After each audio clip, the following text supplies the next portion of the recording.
Hello students, आज हम कोशिका की संरचना के विषय में पढ़ने जा रहे हैं। तो प्रत्येक कोशिका में 3 गुण दिखाई देते हैं: प्लाज्मा झिल्ली, केंद्रक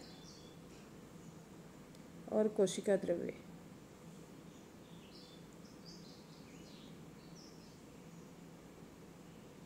प्लाज्मा झिल्ली, केंद्रक और कोशिका द्रव्य। तो एक एक करके हम तीनों के बारे में चर्चा करते हैं। पहली है प्लाज्मा झिल्ली। कोशिका के सबसे बाहर उपस्थित जो झिल्ली होती है वो क्या होती है? प्लाज्मा झिल्ली होती है। ये लचीली झिल्ली होती है और लिपिड और प्रोटीन से बनी होती है। यह झिल्ली वर्णनात्मक पारगम्य झिल्ली होती है, अर्थात इस झिल्ली द्वारा ये झिल्ली सेलेक्ट करती है कि कौन से पदार्थ इस झिल्ली के अंदर आएंगे और कौन से बाहर जाएंगे। मतलब सेलेक्ट करके ये पदार्थों का आदान प्रदान करती है। क्या होता है इसका कार्य? 2 प्रक्रिया होती है, एक होती है विसरण, एक होती है परासरण। तो विसरण द्वारा गैसों का आदान प्रदान, मतलब कार्बन डाइऑक्साइड और ऑक्सीजन का जो आदान प्रदान होता है वो विसरण की प्रक्रिया द्वारा होता है। विसरण की प्रक्रिया होती है उच्च सांद्रता से निम्न सांद्रता की ओर पदार्थों का गमन।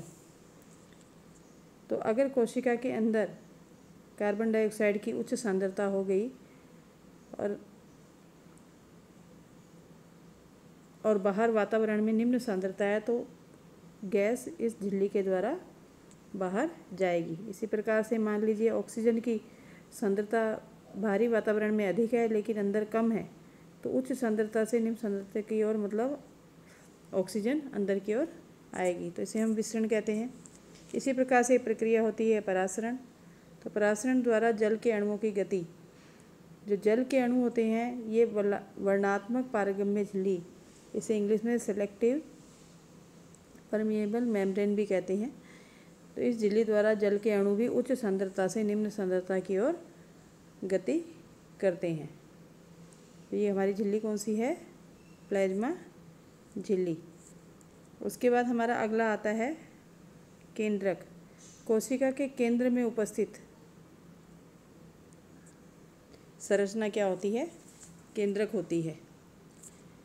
केंद्रक के बाहर दोहरी झिल्ली होती है और उस पर छिद्र होते हैं जिसके द्वारा केंद्रक द्रव्य का आदान प्रदान भी कोशिका के अंदर होता रहता है।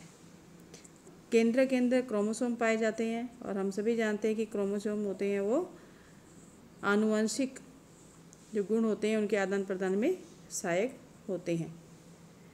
केंद्र के अंदर केंद्रक द्रव्य भी पाया जाता है। तो क्या कार्य है इसका? कोशिका की सभी उपापचयी क्रियाओं का नियंत्रण करता है ये, और आनुवंशिक सूचनाओं को एक पीढ़ी से दूसरी पीढ़ी तक स्थानांतरण का कार्य भी क्रोमोसोम द्वारा केंद्रक ही करता है। उसके बाद हमारा अगला जो टॉपिक है वो है कोशिका द्रव्य। केंद्रक और प्लाज्मा झिल्ली के जो मध्य में उपस्थित द्रव होता है वो क्या होता है?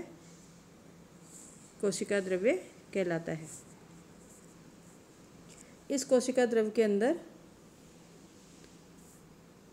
कोशिका के अंगक भी उपस्थित होते हैं जिनके बारे में हम आगे चर्चा करेंगे।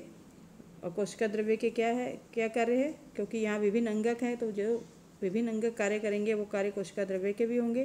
तो विभिन्न जैविक व मेटाबॉलिक क्रियाएं इसके अंदर संपन्न होती है। क्योंकि विभिन्न अंगक हैं इसलिए विभिन्न जैविक और मेटाबॉलिक क्रियाएं भी कोशिका द्रव्य के अंदर संपन्न होती है। Thank you.